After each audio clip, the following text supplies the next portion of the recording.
doing? Hey. What? Come here. You're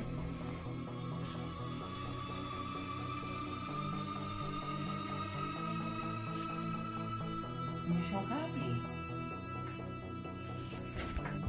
Stella! What are you doing, Stella?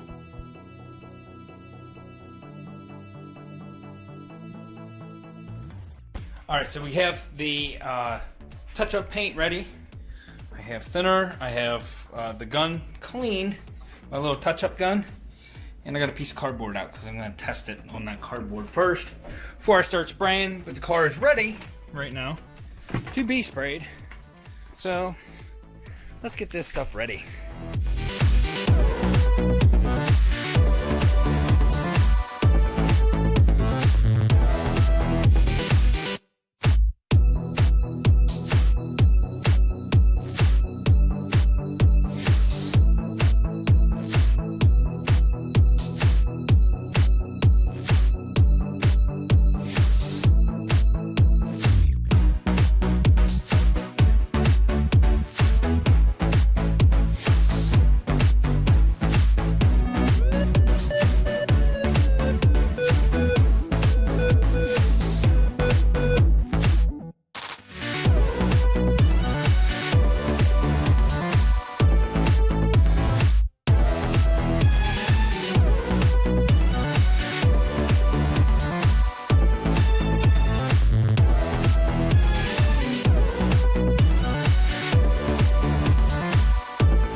Now it's still wet, but that clear coat, let me show it to you. It's not completely clear. It was hazy, and I used it anyways. I don't know, it's not completely clear. If you can see it, there's a small haze to it. But when I sprayed it on, it lightened the paint. Everywhere I sprayed it, it looked wonderful until I put the clear on, and now it just looks like crap because it changed the color. So I may be redoing this. It looked really, I should have just left it with the paint and polished it, but yeah, I'm not happy with that shop paint. Not happy with it at all. Hopefully when it dries it'll clear up. I don't think it's going to. Alright guys, I'm going to tell you, I was really bummed out over the clear coat deal. So Ashley was going grocery shopping, and I said, well, I'll go along with you. Just wasn't in a good mood after that. So we went, and I showed it to her, and I said, this just looks like crap. We come back, and I'm pleasantly surprised that it cleared up when it dried. Now, it doesn't look perfect, so I need to buff, but yeah, you can see where that's at. I got a buff around the edges there. That'll blend that. I need to do back here. And then I need to do around there. But it looks really, really good for just being touch-up paint. Like, if I can get that to blend and look like more uniform, it won't even look like there was any damage, any rust damage here. Now, I can still see some scratch marks over here underneath this. It didn't really fill in too good, but buffing it might help level that out some. And you can see I have a lot of overspray back here. So, yeah, we're going to get some polishing compound out and do that. I don't know. It may be too soft yet to go spraying. I don't know. It's been a couple hours. I think I want to give it some time. I might have to wait.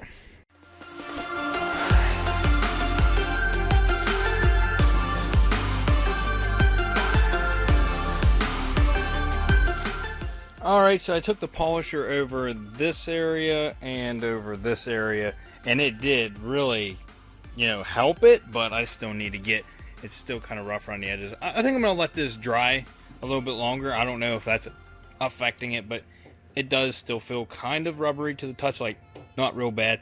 Didn't touch this area yet, so there's a lot of overspray. So I'm going to leave this be right now. I'm happy with how it turned out. From back here, that looks, you know, pretty dang good. Now, if I could just get that to blend a little bit better, that'd be great. But we're going to move to the front, and I need to clean this thing up because I'm going to wrap the hood. And if the reason I'm doing that now, I didn't take the fender out if you noticed. I'm going to wrap the hood now, at least attempt to wrap the hood now, because if it does not turn out that great, I'm just going to take it and get it painted with the fender. I'm not painting these parts. I'm having Jerry do them, but yeah, because since they're big panels. After this one, I would like to get like an extremely cheap build and paint myself. I'll buy the paint down here at the paint store and do it myself, but I want to get a better paint gun. Still not real crazy, but I'd like to go a step up from the one I got at Harbor Freight, or 2 steps up, you know what I mean? Not the professional, I'm not paying a couple $100, but I'll get another one and I'll try it after that. I mean, the only way I'm going to learn is if I, try, and I'm going to need good clear and good paint to actually, put down a good job. But I think that turned out really good back there for just using touch-up paint and a single stage clear. I get that polished up, I don't think it'll be that bad. Well, I guess I'm going to go find my polishing pads and continue forth on this, because I just got my carbon fiber wrap out. I was getting ready so we could lay it on the hood, and my calculations were off. So we are not carbon fiber wrapping this hood because I don't have enough material. And I'm not going to waste the money to buy more of this to wrap this hood when I can use that money to go forth towards paint so it matches with everything else. So I think it's going to look better in the end. I was just going to wrap it because I thought I had just enough to do this. Turns out I don't. Alright, so hear me out. I found my attachments. I have the polishing pad on there right now. I have a cutting pad. I don't want to go to the cutting pad because this stuff is softer than normal paint. So I think this is going to be a little bit too harsh. And then I also have a finishing pad, which is very soft, which is a step down from that. So I have the cutting pad, polishing pad, and the finishing pad. I'm going to start with the polishing pad, and the downside to this is that I don't have any speed settings. This is just full bore, like all in.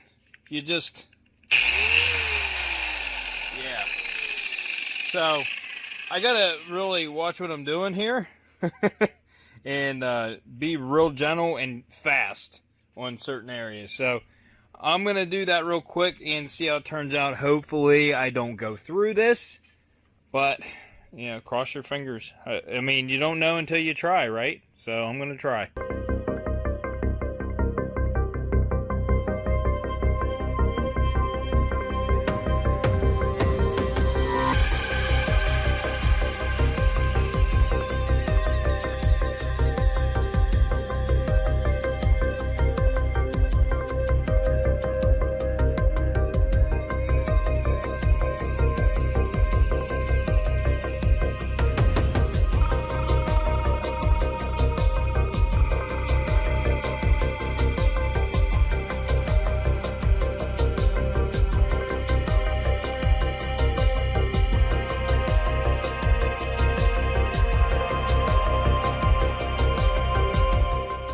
So while that looks better than rust bubbles and rust on there, it still doesn't look 100%. But when you do stuff like this, your best bet is always to spray the whole panel, and then blend near the end, or and re-clear the whole panel.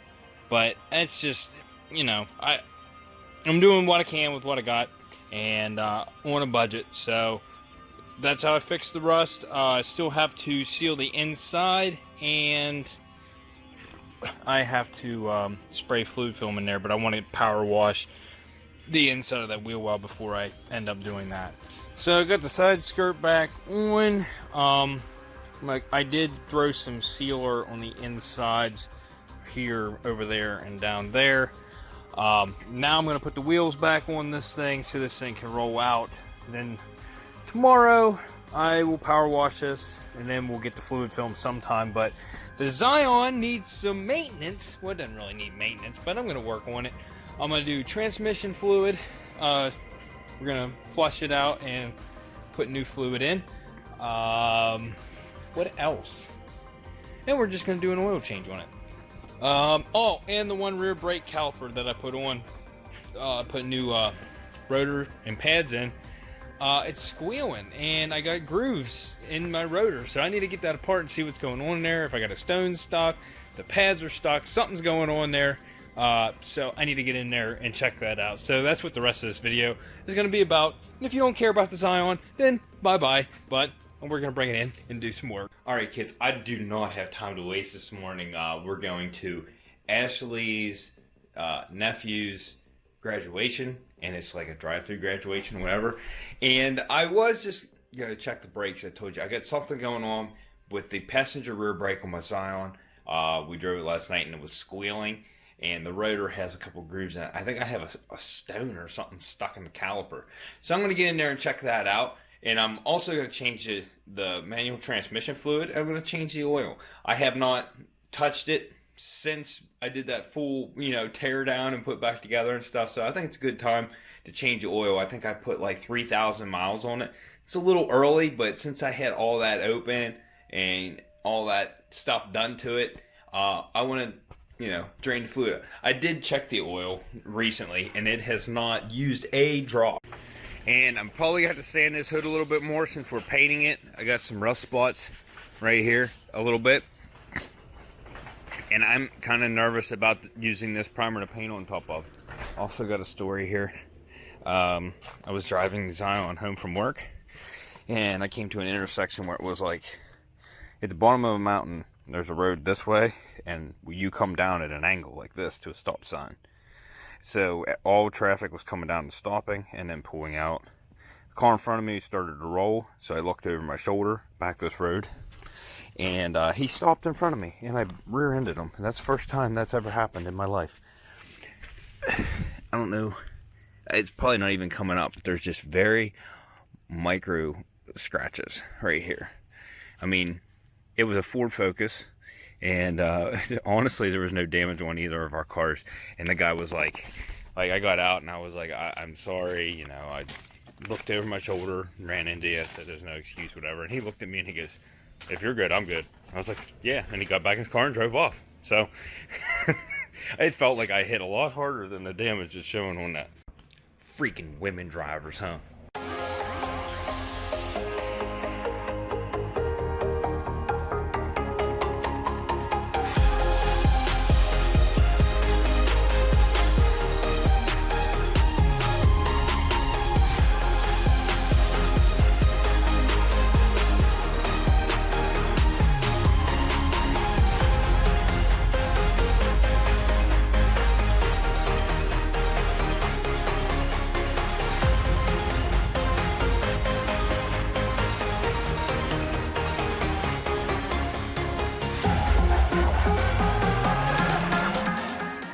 Alright, so we're back. I got it all warmed up.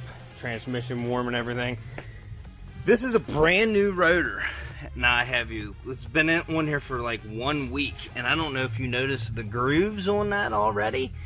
So something is going on with this caliper, and we're going to rip that apart. But while it's warm, let's go ahead and drain the transmission and the engine oil, and get that stuff going.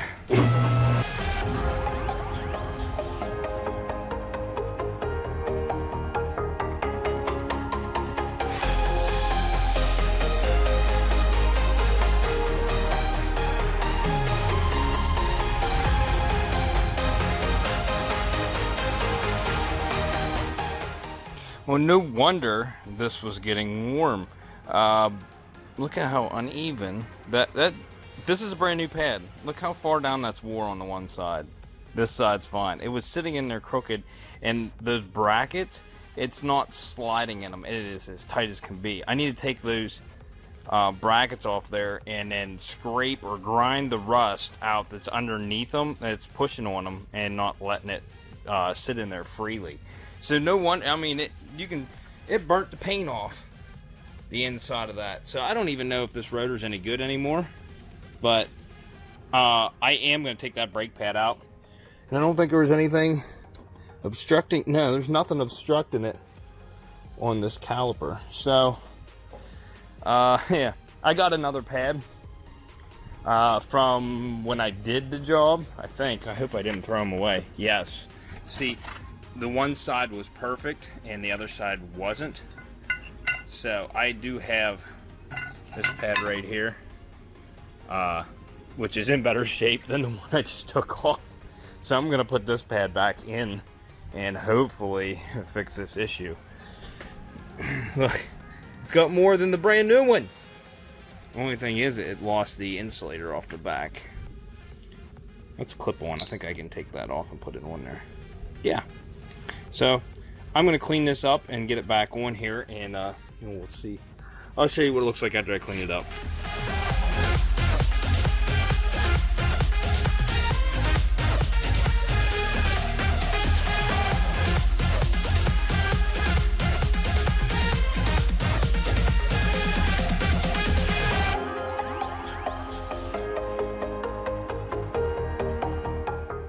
And so that rust was keeping. I changed both pads. I put both old pads on because they still had full material and they weren't more uneven. Do you see how uneven these are?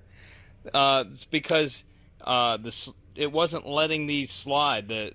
There was rust built up under the hardware, and it was not letting these pads slide. So they were stuck in an angle. So the caliper was braking at an angle, and it was applying the brakes the whole time, and that's why I got the rotor hot, which I don't know if that rotor's even going to be any good or not. But the pad I got was good. The old pads I had were still good. So I took the hardware off of this one, put on that pad, and I guess we'll just see how that works. I do some extreme braking. Like, I go over 2 mountains on the way to work, so I use engine braking a good bit, but you can't rely on that the whole time. You have to use your brakes, so they get warm. Now, I was a special child and left all the stuff in the car, so I got to get the ladder out so I can get in there and get my transmission fluid and oil and all that stuff. But I found one leak on this thing. It's the air conditioning.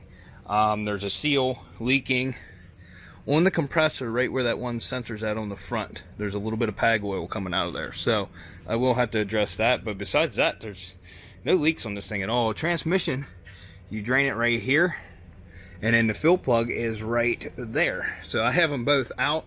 I'm going to put the drain back in, and I have a hand pump to pump the fluid up into that hole. It should take about 2.5 quarts. I got 3 quarts. Let me go grab the fluid.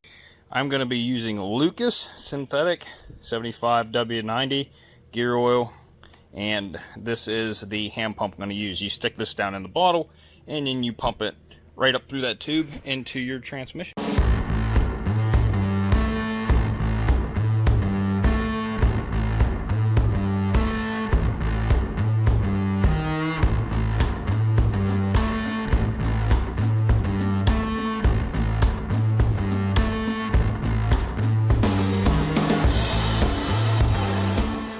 And there you have it. I'll let you know in the next episode how my brakes and my transmission shifts and everything like that. But I got to go get ready for this graduation we're going to. And yeah, she's all serviced up. Changed the oil a little bit early. I had my oil set to be changed at 167,000. It's got 165,500 on it, somewhere around there. So I changed it a little bit early, but that's fine. Like I said, I had the engine open, so I just, you know what I mean? It's okay to change it a little bit early because of that. From the accident, I found some damage. It scraped the paint off. I chipped my paint right here in the corner. Besides that, it's pretty good. This guy's still waiting to hear back from the bank. They're backed up because of everything being... He's so stupid. But anyways, if you guys like this episode, smash that like button. If you want to be one of the cool kids, consider subscribing. Also, if you liked my video, hit that dislike button. And as always, we'll see you in the next episode on Wreck.